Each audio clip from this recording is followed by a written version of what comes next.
Well, good evening. Welcome to this evening's council meeting. We shall start with the Committee of the Whole. Council will commence into a Committee of the Whole, which provides Council the opportunity to hear input from the public and allows Council a greater opportunity to speak to and debate specific agenda items. So I need a motion to go into it. Councillor Storteboom, Councillor Albrecht, all those in favor? It's unanimous 4. And by starting that off, this council meeting, I'm Mayor Ted Schaefer, and with me this evening are my council colleagues. We have Councillor Jack Arnold, Councillor Paul Albrecht, Councillor Rudy Storteboom, Councillor Gail Martin will be here shortly, Councillor Val Vandenbroek, and Councillor Nathan Pahal.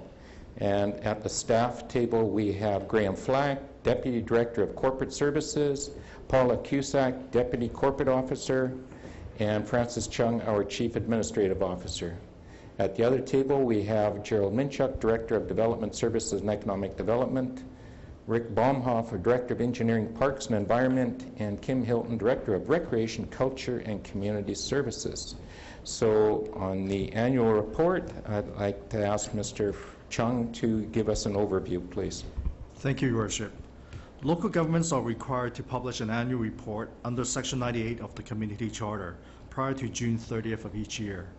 The annual report is a progress report of the city's performance with respect to established objectives and measures from 2016. It includes details about the city's financial state, permissive tax exemptions, services in operation, and a statement of municipal objective for next year. And I'm pleased to present the 2016 annual report to Council for adoption. Thank you. Thank you. And the corporate officer, are there any speakers on the list? No, sir. Thank you.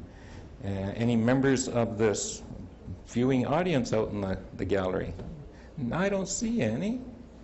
So questions at all? We'll be dealing with this later again. So I need a motion to rise and report. Councillor Storteboom, Councillor Arnold. All those in favor? It's unanimous.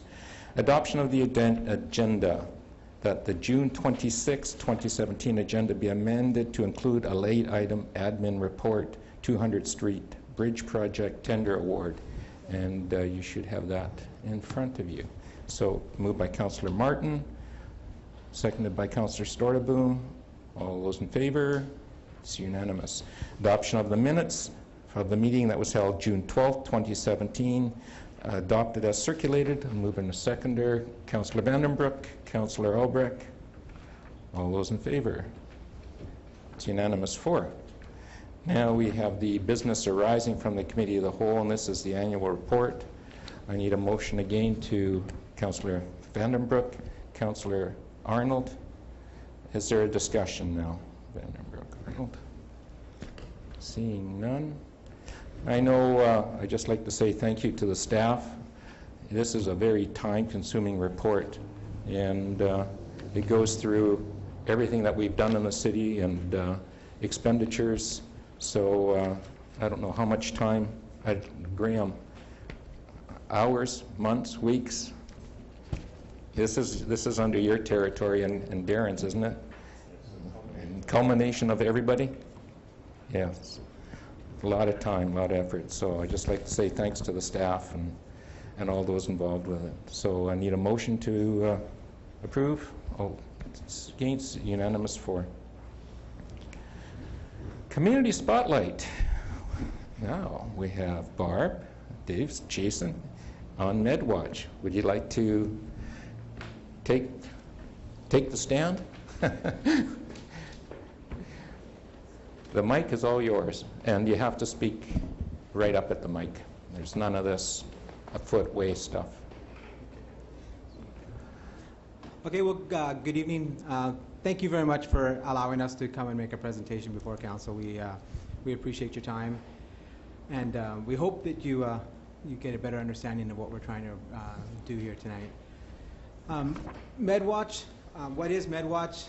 It's a program that was developed by Jason Hodge, a firefighter with the Township of Langley, This is kind of his baby that we in the City Fire Department has just sort of partnered with him after he's done all the legwork. We've just sort of come in when it's just the easy part. We just have to make it known to people, and it's a really valuable tool for us in the first responder community.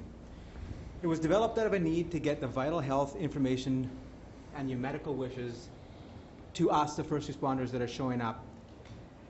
The idea behind it, and there's several examples, one of the reasons why we have the first responder community making the presentations is that we can explain and give examples of situations in which we show up at a home and it is sometimes very challenging to get the important information that we need to start the pre-hospital care and make sure that it is the correct information that follows the patient to the hospital. There's several times that we will go to a call, and being that I'm a man, I can pick on our gender. Typically, when we go to a home that there's a husband and wife in, and there's a wife that is requiring some assistance, we would ask the husband, "Where is your wife's care card?" And we'll get a blank stare. Must be in her purse. Okay, good. So where's her medications? Yeah, I know she has some. You can appreciate when we're trying to deal with a medical situation, getting that kind of information can be very, very challenging. The other challenge that exists, of course, is that the story that we're told as the first arriving fire department is sometimes a different story than the paramedics get when they ask the questions. And when I talk with my paramedic friends, they say the same thing happens at the emergency room, that you get 3 different stories or 3 expanded versions of the one story every time the questions are asked. So the goal through the Medwatch program is to have all that information readily available so that when the first responders show up, there's no confusion and no discrepancies between the stories.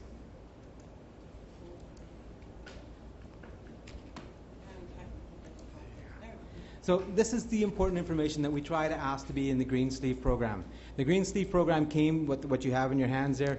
It's a Fraser Health sleeve, and the Medwatch program has put the information that's in the sleeve into the sleeve with the goal of being able to get this information gathered all in one place.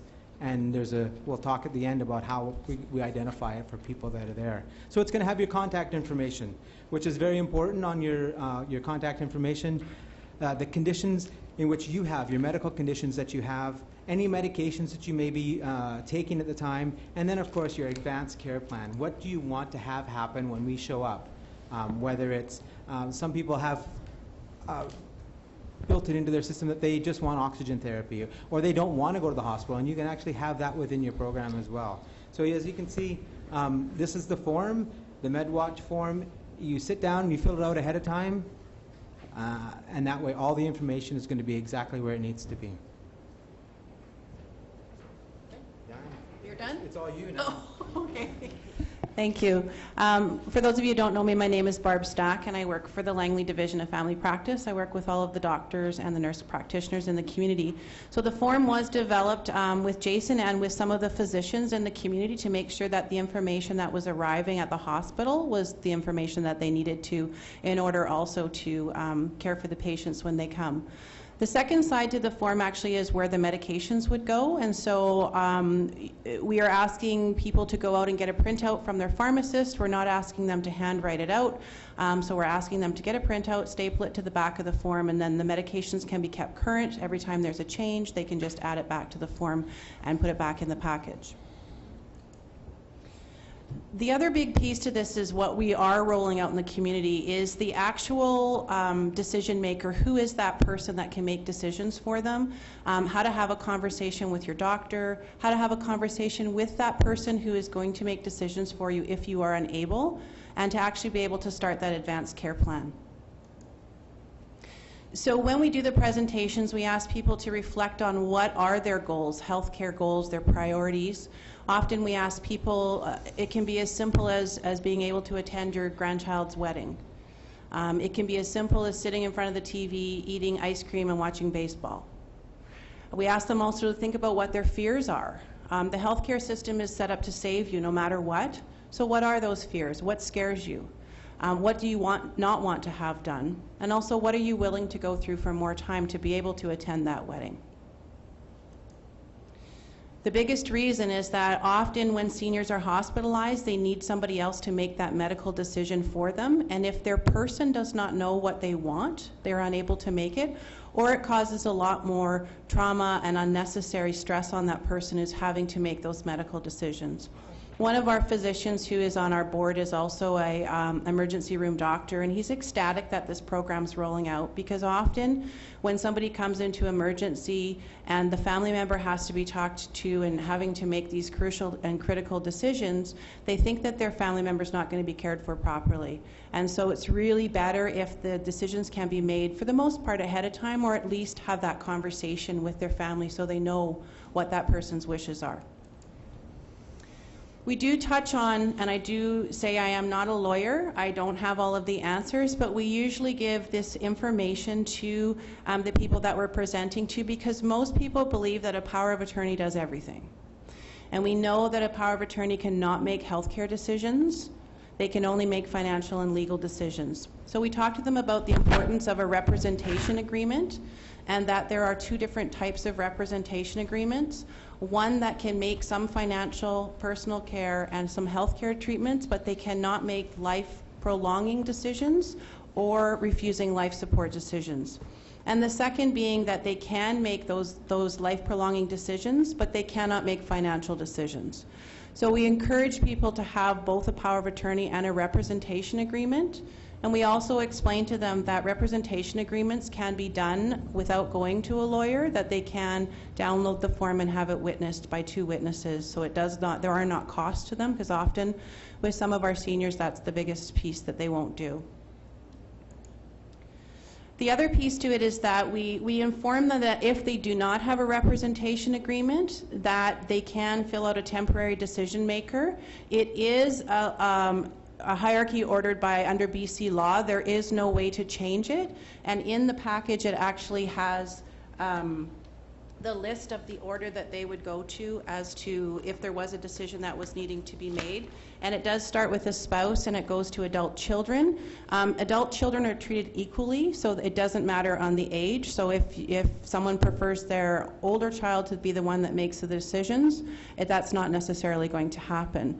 And it goes all the way down, and as long as there has been no dispute in the last year, then this person can be contacted to make that person's health care decisions if they are incapable. The other thing that it does allow is on the back it says, please do not involve the following person in making my health care decisions. So there is a place where people can name somebody that they may or may not want. I'm sure we all know somebody possibly we might not want to make those decisions for us. We do encourage them also that to fill it out anyways, because it does make it easier on the hospital staff to have all those contact names.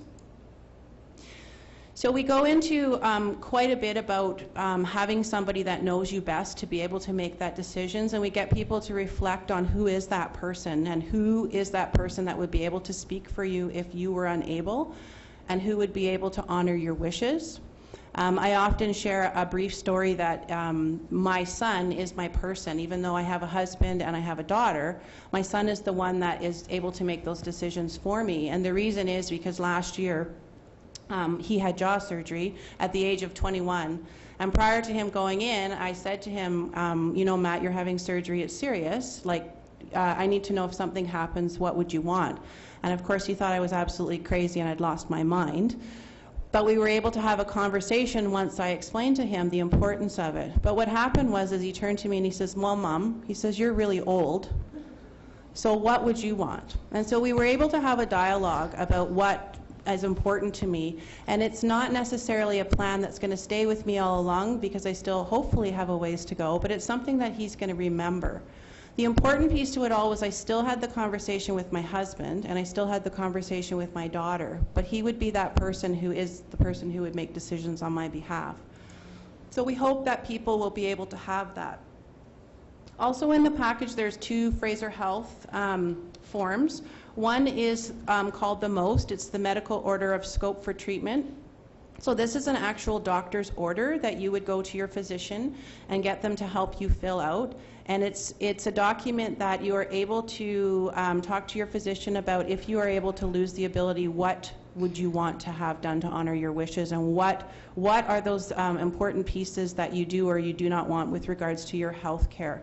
And so these decisions are recorded and they are faxed to a central location in Fraser Health, but there also would be one given to you to keep in the green sleeve, so that if you were not able to communicate your wishes, that document would be there for the person who was able to speak for you, but also so that your doctor would have that documented for you. The second form that usually causes the most controversy is the Cardiopulmonary Resuscitation form, which is the no CPR.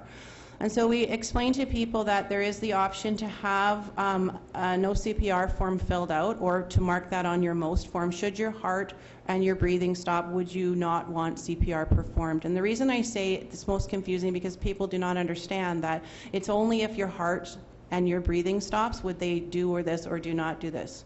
Lots of people will tell us that, well, I don't want that, but I'm not filling that form out. But by law, if you do not have the form filled out and signed by your doctor, our first responders have to. Yeah, regarding CPR, I don't think people totally understand the mandate of care that is in the first responder community. If we show up, if you phone 911 and we show up at your house and your spouse is in cardiac arrest, unless you produce a form that says that they have a no CPR order, we are obligated to begin CPR.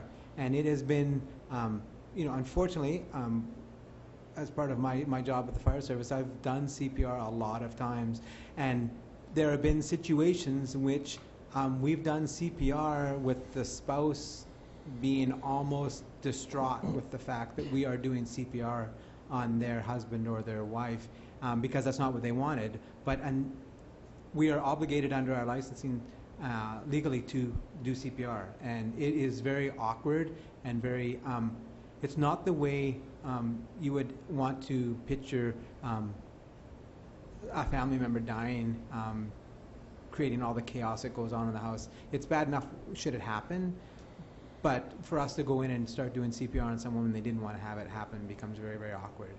And the other thing about having the order in the home is we've gone to situations whereby we've gone in and we ask the question, we've gone to a cardiac call, they phoned saying, I think my husband's no longer breathing, he doesn't have a pulse, and we will get there and we'll ask, do you have a DNR order? And the spouse will ask me, well, why would you need that now?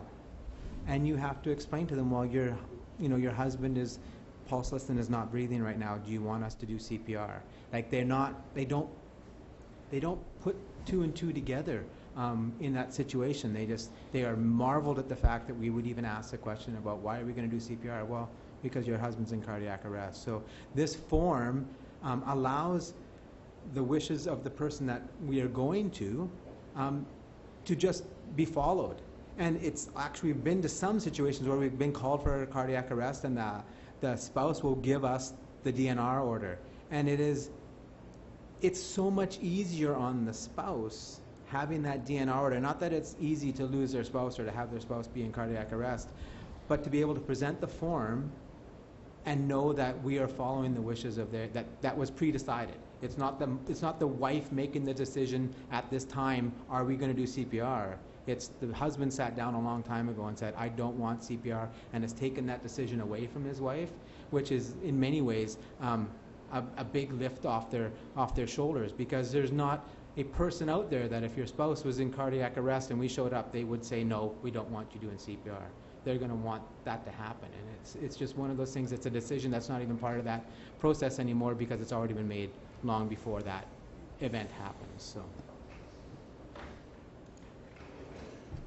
So, oops, sorry, I rolled over you. So we encourage people to go and have the conversation with their doctor. It's a personal decision. It's not a decision that we make. We just are giving them the information. We tell them when they go to make sure they call and let them know that they're coming in to talk about their advanced care plan, because we do know a 5-minute doctor's appointment is not going to cut it. And we also ask them to start to think about what is important to them, talk to their doctor about what their future may look like, and options for end-of-life care if they're at that point. And also getting their doctor to explain to them really what their choices are and what would be the best plan for them, because everybody's different. The other big piece is we really encourage them about how to start that conversation with their family or their person or whoever that person is that's going to be making decisions for them. Lots of seniors will tell us that my family doesn't want to listen to it. They're telling me I'm going to live forever. They won't listen to me. And so we give them some tips and tools on to how to actually to start that conversation. And our hope is that it will become a natural thing, as it was in my family, that to have that conversation so people know that it's not a hard decision when it happens. As painful as it is, it won't be as difficult at that time if you remember the conversation you've had. And really talking about how you want them to be prepared to make that decision on your behalf, because it is your decision to make how you want it and what you would want to have done. So what do I do now? And yeah, if you don't mind clicking it. So you fill in the Medwatch form. So you fill in the information that we talked about. You fill in the information, the critical information, your medications, the conditions that you have. And like we talked about earlier, you can go to your pharmacist and they'll just print you off a medication list. You put it in here.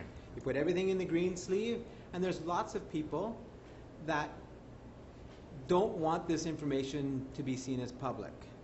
So you get your printout, you visit your doctor, you get all the forms filled out, put it in here, you have a lot of vital information in here, and people, like I said, it's got a magnet on it, because I think when it was first sold out from Fraser Health, it was supposed to be stuck to your fridge. Well, there's a lot of stainless steel appliances these days, it ain't going to work on anyways. But people don't like having this on their fridge or out where people might be able to see it. So they've come up with this ingenious idea, and it's actually really cool.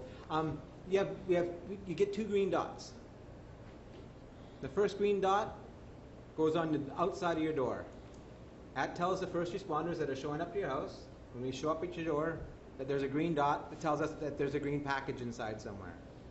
Then wherever you determine where to put the package, you put the second green dot on the cupboard or on the drawer, very benign little green dot, and we know to look in that drawer for the sleeve. It's not very, it's not very obtrusive. It doesn't. It's actually really kind of cool right now, because we were just at in Magnolia Gardens and for a call, and we're walking down the hallway now, and we're seeing green dots all down the doors. And for us, it's really advantageous. Like I said, from your first responder community, we really just want to provide the service that the people want. And if they want us to be doing, evasive care, then that's what's going to tell us. If they don't, then that's going to tell us the same thing as well. And it's going to make our jobs easier in regards to getting the information that is vital for people in the pre-hospital care kind of condition. So there's lots of times we'll go to someone that's living alone, and it's like we're going through drawers looking for any sort of information. We check in the fridge to see if they're diabetic because we're looking for their insulin. It really becomes a bit of a scavenger hunt. We go to their bathroom and looking for their medications, and if you're like anybody else's medications, you've got medications that you should have thrown out 5 years ago, and we're assuming that that's current because you've got them. And so this is invaluable to allow us to get the proper information to the proper people in a timely manner. The hope is that it will, the emergency responders will hand it to the ambulance will take it to the hospital, and then the physicians will be able to have it on the other end. The other piece to it is that we're doing many public presentations in the community. We also have partnered with Meals on Wheels and trained their volunteers to be able to go out and do one-on-ones with seniors in their homes, because we know that we confuse them with this. It's a lot of information. You got a short version of it today. And so being able to have someone come and work with them and be able to get the forms filled out has been really important. So thank you. Thank you. Are there questions from council? Councillor Stortaboom. Thank you, Mr. Mayor. Well, just to say thank you very much, Barb, Jason, Dave. I realize that you've really made a significant commitment to this program, and that you've taken it upon yourselves to go out as, I want to say the dynamic duo, but I guess it's the trinamic trio, to all of the service clubs and community groups that you can to get this message out, because it is a very worthwhile message and has potential of saving lives. I would like to identify that according to the literature, the information should be updated regularly as well. And so it's not just a matter of putting it in a drawer and forgetting about it. Like a will, it needs to be updated regularly as well. So I wanted to compliment you on your effort. I'm glad to hear that you're seeing the results with green dots all over town. Yeah, it's interesting. It's cool seeing the green dots. I'm not sure whether you're seeing them in the township as well. In the township also, in a lot of the facilities, and it's just making our job to treat people of our community in a more efficient way. It's a brilliant idea. Thank you very much for bringing it forward. Congratulations on your success. Thank you, Mr. Mayor. Councillor Vandenbroek. Yeah, thanks. I think it's great. Good idea to steal. I love it. Nothing wrong with that. In response to Councillor Stortaboom's thing, you could always tie it in with checking the smoke detectors and update your information. Just a thought. Where can we get these from?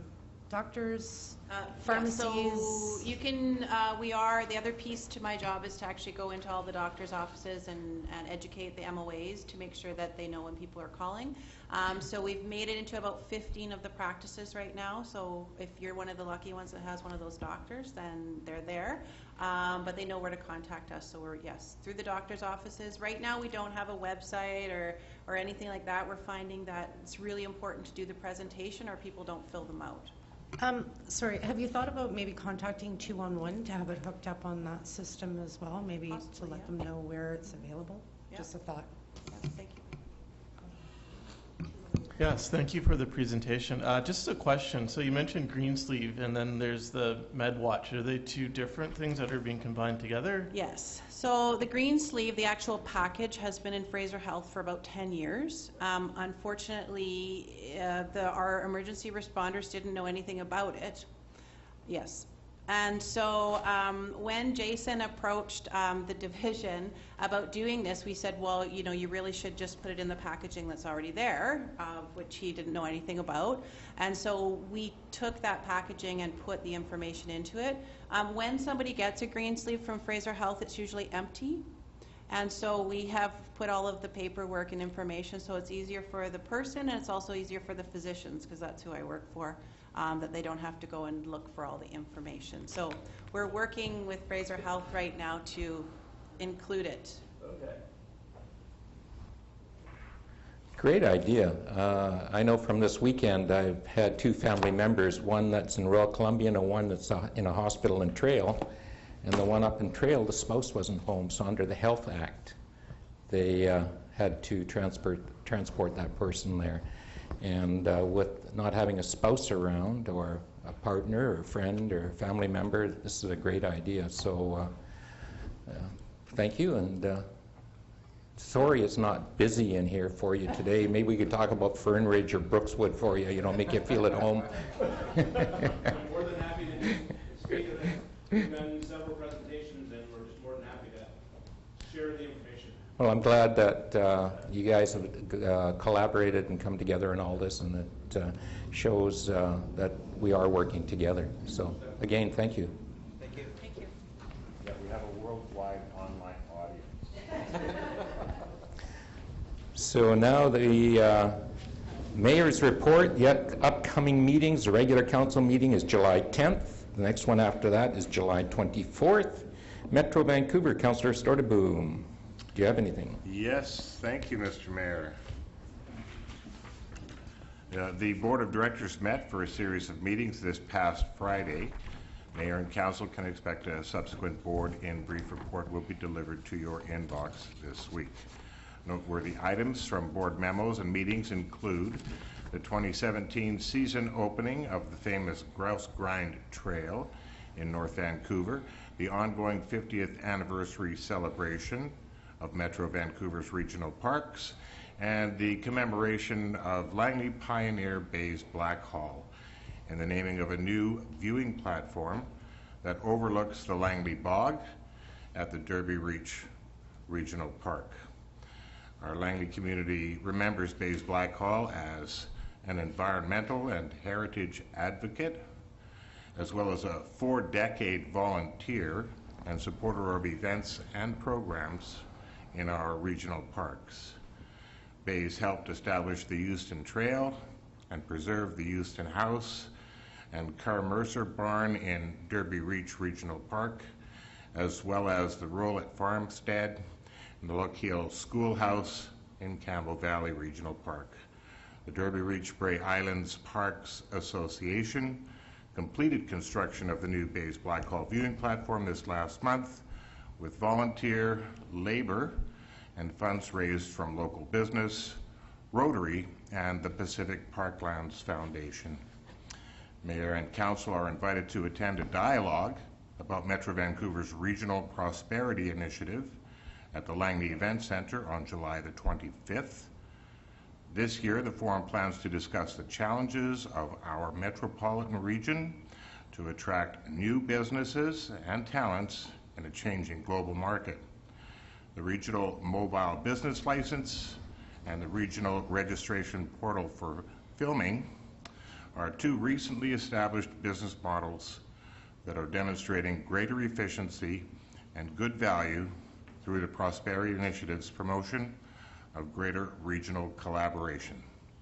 Opportunities for benefit continue to be available for Langley City through access to regional assets and strategies, as well as assistance in addressing local challenges. Thank you, Mr. Mayor. Thank you, Councillor Sordabu. Library happenings, Councillor Martin. Thank you. The library happenings for July, the Summer Reading Club, Fraser Valley Regional Library's main summer programming and literacy initiative, launches in July as students start their summer holidays. There are 4 levels of Summer Reading Club, serving every age group from newborn to adult, with draws and other incentives scattered throughout the summer to keep customers focused on reading. And they can go to the website at Fraser Valley Regional Library Summer Reading Club. And the Fraser Valley Regional Library did attend the community days a couple of weeks ago and said they had all kinds of adults signing up for the reading club. So that was really good to hear. Library closures. All libraries will be closed on the following days: Saturday, July 1st, Sunday, July 2nd, and Monday, July 3rd. And the Summer Reading Club launch party is going to happen on July the 5th from 11 to 11:45 with magician Andrew Delzell. Magic happens at the library. We can join the magician and his assistant Rocky the Raccoon for a magical walk on the wild side at the official City of Langley Library launch of the 2017 Summer Reading Club, and it will be fun for the whole family. And on Saturday, July the 8th, from 1:30 to 2:30, we will have Balloon-Powered Engineering Challenge. The Balloon-Powered Engineering Challenge takes paper airplanes making to the next level. Whose airplane will fly the furthest? Fraser Valley Makerspace will be on hand to help participants understand the scientific principles behind a successful flight. And on July the 17th, Monday at 11 to 11:45, Urban Safari. In keeping with the 2017 Summer Reading Club theme, Walk on the Wild Side, FVRL has invited Urban Safari and their host of animals to visit the library. Creeping, crawling, leaping, flying, Urban Safari's rescued wild animals move in all kinds of ways. You can come and meet some of the animals, hear their stories, and learn what humans can do to protect and care for animals in the wild. Thursday, July the 20th, from 1:30 to 2:30, we have Sphero, Spark, and FVRL launch. This month, the library launches its latest technological gear, the Sphero Spark Plus, and the City of Langley Library customers will be among the first to try it out. Sphero Spark Plus is a robotic ball controlled with a smartphone or tablet. Customers can have fun trying to change its color, make it roll in a square, or attempt an obstacle course while they learn the basic concepts of coding. And I did have the opportunity to try this out at our working session with the library a couple of months back, and there's going to be a lot of good things coming in the technological world, and this is the first. And on July the 27th, from 7 till 8:30, Gems and Minerals. The library will welcome Ray Hill, a respected amateur gemologist and a mineralogist, who will deliver a fascinating presentation on crystals, gems, and minerals, and micro-minerals, their properties, where they came from, and how they were formed. All ages are welcome, and there will be an opportunity for questions from the audience. And that's the July library happenings. Thank you. Thank you, Councillor Martin. Under the mayor's report, I've got a couple of things. First of all, working and sitting in this mayor's chair is just not a single decision individual. An individual sitting in this chair, this spot, has to have a collaboration and working environment with individuals. And I'm very proud to say that I've got 6 individuals I'm very proud to work with here. Without these 6 individuals, I couldn't do what I'm doing. And people think that a mayor has a single vote and makes things happen. It isn't. It's 4 votes at this table. And I just like to reiterate that Councillor Arnold, Councillor Albrecht, Councillor Storteboom, Councillor Martin, Councillor Vandenbroek, and Councillor Pahal are very deep in my hearts. We may not always agree on things, but I'm very proud to have them as partners in the city here. This group of individuals, the 7 of us, were extremely busy this last little while. It's probably one of the busiest 2-week periods that we've ever seen. We started off Friday night, there was something going on. On Saturday, we ended up going to an emergency training exercise through Ginger Sherlock. Then we went to downtown under part of the Downtown Summer Series that Terry James has set up. Then we went to a Safe Community Open House where MLA Polak and MP Aldeg was there, and we gave a talk. Number 4 that particular day was baseball. We went to a big jamboree that was going on at City Park, and the people that are running the organizations wanted us to thank the staff of the City of Langley for doing a great job on the ball diamonds there. Next, our CAO was very much involved with a swimming session tournament, and Mr. Chung, I believe, had close to 500 people. It was about 450 swimmers. 450 swimmers, and they were there for the weekend with their parents, spouses, family, and friends. And what a great venue to have an outdoor pool like that. The next day, we did a walk for Special Olympics. This council was involved with that. And then we went to the National Aboriginal Day ceremonies at City Park, or Douglas Park, pardon me, where I received a blanket from Lakayan and Cheryl, who are representatives from Kwantlands First Nation. And I said to them, and that's why I reiterate, it's not a blanket for me, even though I received it, but I give credit to my council colleagues. And as I said earlier, I'm going to repeat this again, it's not one person. Doesn't matter what business you're in. Doesn't matter what you do in life, whether you're working at a school, in a business, or you're a director for a particular department. You know, whether it's Mr. Minchuk, Mr. Light, Mr. Baumhoff, Ms. Hilton, Mr. Chung, you need people around you that you can count on and work with you as a team. And I believe we're quite a team here. I've gone on a little bit, but I think it's very important to be inclusive. And again, I'd just like to thank you to the gang. Thank you. And we send out some interesting times and have had some interesting times. But again, now back to business, bylaws. I'm going to ask Mr. Minchuk to go up to the main mic. Mr. Minchuk, would you go up to the main mic? And there's going to be a zoning amendment for properties located at 5630 and 5640 201 A Street from RM2, multiple family residential, to comprehensive development zone to accommodate a 5-story 88-unit condominium apartment development. This is the final reading, cited as bylaw zoning bylaw 1996, number 2100, amendment number 135. 2017 and number 3018. I need a mover and a seconder for this. Councillor Martin, Councillor Pahal, all those in favor. The reason I've asked Mr. Minchuk to go up to the mic is that the person that is developing this particular property is Miss Linda Wu. And would you like to join Mr. Minchuk up here? We normally don't do this. I put Mr. Minchuk on the spot. I put Miss Wu on the spot. And what you've done is totally revamping an area of the city. You've taken some older, rundown buildings and put in a lot of time, effort, and money into it. And if you'd like to say something, either one of you, it would be great. Mr. Minchuk or Ms. Wu, I know you.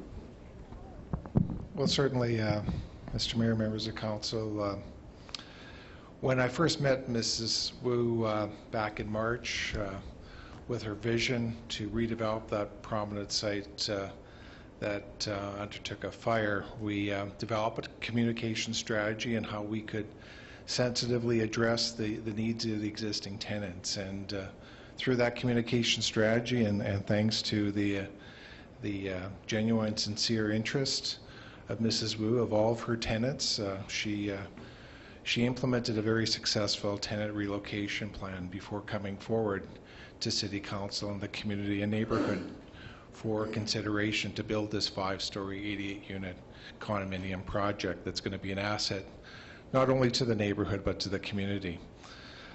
This is Mrs. Wu's first project, so certainly we enjoyed the opportunity to inform her of the different steps, and that can be quite an overwhelming, daunting process going through a redevelopment project. But from the initiation of the application in March and council initial consideration at the beginning of April, here we are today at the end of June, and we can now say that she has completed successfully the rezoning and development permit, and we can look forward to the construction proceeding in a fairly short order. Thank you. This is unprepared, just like the fire last year. When I come back from my holiday and I call the city, very desperate to see what can I do, what my options is. So I was really glad to meet Mr. Minchuk and feel like the whole city is really behind me and support me to make this small property into a nice location for the city. And I told Mr. Minchuk that we immigrated to Canada roughly 20 years ago, and Canada gave us a really good life. And so I always feel very grateful if I got any chance to pay back, to say my gratitude to this great country, I would do. So this, I feel it's really sincerely is the opportunity for me and our family to contribute to Canada and specifically to Langley City to improve the community. So that is the main goal. We run this project, and although I don't have specific construction experience, but I and my husband with a high education and business experience in Canada in past 20 years, so we feel that we are ready. And so we are very thankful, like Langley City, from Mayor Mr. Minchuk and every council gave us a support, and so this is really great. And we're going to do our best to construct really good quality buildings, and we'll hire a really good design team. And I look at all the details and try to build a building which is good for the Langley people. So that is, thank you so much. Thank you for taking an interest in the city of Langley, and we just have one more little item to do on the development permit, but again, thank you very much. And I'm going to say something before my colleague, Councillor Vandenbroek, does. Women empowerment. You know, normally there are, did I beat you to the punch? I knew that was coming. You know, normally we have men up there at the mic, and they're the developers. And having two council members here, you know, two women councillors, and like yourself, it's all to working forward and doing something great. So thank you very much. Thank you. The next item we have is a development permit number 0416. It's the same property as above. That development permit application DP 0417 to accommodate 88-unit 5-story condominium apartment located at 5630, 5640, 201A Street be approved subject to execution of a development servicing agreement in compliance with the conditions outlined in the Director of Development Services report. Moved by Councillor Vandenbroek, Councillor Martin. All those in favor? It's unanimous 4. Okay, the next bylaw we have is 3023, zoning amendment to rezone the properties located at 5519 198th Street and 1978255A Avenue from RS1 single-family residential to CD48 comprehensive development zone to accommodate a 17-unit development. This is the first and second reading, and this is under bylaw 1996, number 2100, amendment number 138-2017, number 3023. I need a mover and a seconder. Councillor Arnold, Councillor Albrecht. Arnold Albrecht. All those in favor? Seeing none, that's unanimous 4. Under administrative reports, Councillor Albrecht, I'd like to ask you to speak on this report as you are the city's liaison to the Downtown Langley Business Association. And I'll even let you do the motion. Go read it out. Floor is yours, buddy. Go ahead. Thank you, Mr. Mayor. Yeah, I'm actually really proud and excited to bring forward these council or downtown initiatives, and I want to really thank staff for putting together some interesting concepts that are really going to be bringing some life and energy into our downtown area. So we're looking at some additional McBurney Plaza activities, some laneway activation. We're doing, I think, a pilot parklet program, which has been introduced in other communities, such as New Westminster. And we're going to even look at some evening activities, and what those are going to look like, we're a little unsure at this time, but we as a council, I believe, are really looking forward to bringing that kind of energy and dynamic and excitement and activity into our downtown area, core and plaza. So with that being said, I'd like to make a recommendation that City Council endorse the following downtown initiatives. A, McBurney Plaza activities. B, laneway activation. C, pilot parklet program. D, pilot evening activities. And 2, that up to $50,000 be allocated from the enterprise fund to support these initiatives. I so move. Moved by Councillor Martin. Is there a discussion at all? Oh, moved by Councillor, I meant to say seconded by Councillor Martin. Moved by Councillor Albrecht. Is discussion at all? Oh, it's great projects, things happening in the downtown core. You want to say anything more about it? You spent a lot of time working on this, and I know Councillor Martin has been there as well. So it's been a lot of. Go ahead. Yeah, I should have added that the downtown Langley merchants are really head over heels over some of these. Some of them they're a little apprehensive, but I think they have some great energy, excitement, and looking forward to getting into this and the involvement and partnership with them and council as well as staff. I think we're going to have some successful initiatives. I know that you and Councillor Martin have been working with Mr. Minchuk. Mr. Minchuk has been hard at it as well. I know the parklet programs and that Mr. Chung brought back some information on parklets, and there's small areas in the downtown core that allow it a little bit of seating and still enjoy the ambience of a downtown. And you give up 1 or 2 parking spots, and then you have a place of relaxation. So again, we got a mover and seconder. All those in favor?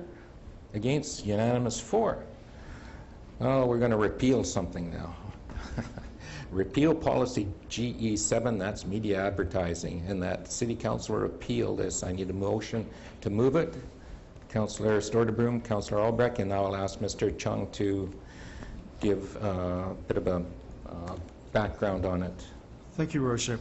So city currently has a media advertising policy that states that the city will advertise with the Langley Advance from January 1st to June 30th of each year, and the Langley Times from July 1st to December 31st of each year.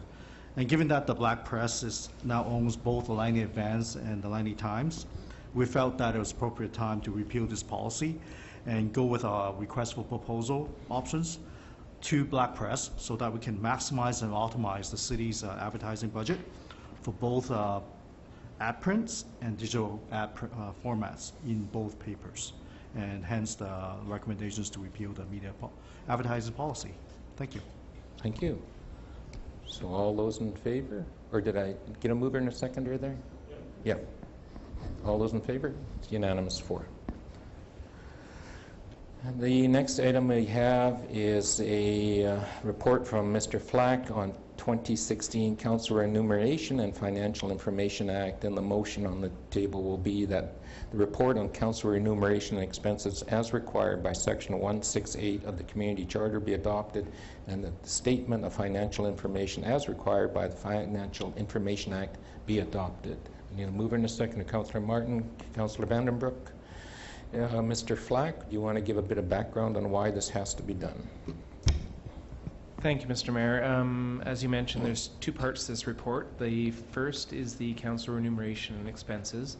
This is required under the community charter, and it basically outlines the remuneration paid to council on an annual basis, expenses incurred for travel to regional meetings, conferences, etc., as well as any expenses related to benefit payments to council. That's the first report. The second report is quite similar. It's the Statement of Financial Information, which is required by the Financial Information Act. This report needs to be filled out by all corporations in British Columbia, and the municipality falls under that act as well. Again, there's a similar report for council remuneration expenses. This report also extends to employees that earn in excess of $75,000. Expenses on that report range from travel costs, educational costs, or professional dues, to give you some background on what some of those expenses might be. And the third report included in there is payments to suppliers in excess of $25,000 during 2016. If you have any other questions, please let me know. Thank you. Questions? None? All those in favor? Against? It's unanimous 4. We're getting down to the end. I'd just like to remind people to get your tax payments in. You only have a few days left. Councillor Vandenbroek, don't be late now. Come on. Yes. I'm not late yet. Not late yet. Yeah. And, yes, that's the reminder. And Linwood Park, if the community hasn't gone out to see Linwood Park, to go out there, and we've got the late item on 200th Street. So, so taxes, Linwood Park, and now we're going to take care of 200th Street. Mr. Baumhoff, do you want to talk about that one? Thank you very much. And then I'll get movers and seconders. This report is a recommendation to award a contract regarding the 200th Street Bridge over the Nicomeka River. It is a structural rehabilitation and seismic upgrade, and the value of the tender price is $825,790.50. There was 3 bidders that submitted bids, tender documents on the project. One had a discrepancy and an error and could not be accepted. After legal advice, we excluded that bid. And the low bidder is, as I mentioned, Seismic 2000 Construction Limited, and the recommendation is to award it to them. I'll just read out the recommendation if that's yes, okay. Go ahead. That the City Council award contract T 2017-021 for the 200th Street Bridge Structural Rehabilitation Seismic Upgrade Project to Seismic 2000 Construction Limited, based on the tendered price of $825,000 and $790.50, excluding GST. That the City Council authorize the Director of Engineering, Parks and Environment, and the Chief Administrative Officer to execute the documents related to this award. Councillor Albrecht moves it, seconded by Councillor Vandenbroek. Is there a discussion on this at all? Seeing none, all those in favor? Against? It's unanimous 4. I've got one other item that I would like to remind the viewing audience, and that is the Penzer Park ribbon cutting. And this is quite something with the parkour obstacle course that they have there. And I understand from Facebook and YouTube, they've got over 300 and some thousand views on this. So it's quite something. So Penzer Buckley Park, June 29th at 4 p.m. And when you think of Canada 150, the participation that's going on, and we're putting our dollars into action for the community. So, pardon? The park is at 200th Street and 48th. I was just reminded I better mention where it is. People would be driving around this community going from Tim Hortons to Tim Hortons looking for this place. So, access is 198C. 198C. So 48 and 198C. There we go. Happy Canada Day. Yeah, happy Canada Day there, boy. And I was going to wear red and white, but I decided not to tonight. So anyway, need to adjourn this great, happy Bunfest place. Councillor Storteboom, Councillor Albrecht. All those in favor? It's unanimous 4. Till next time, good night. Yes.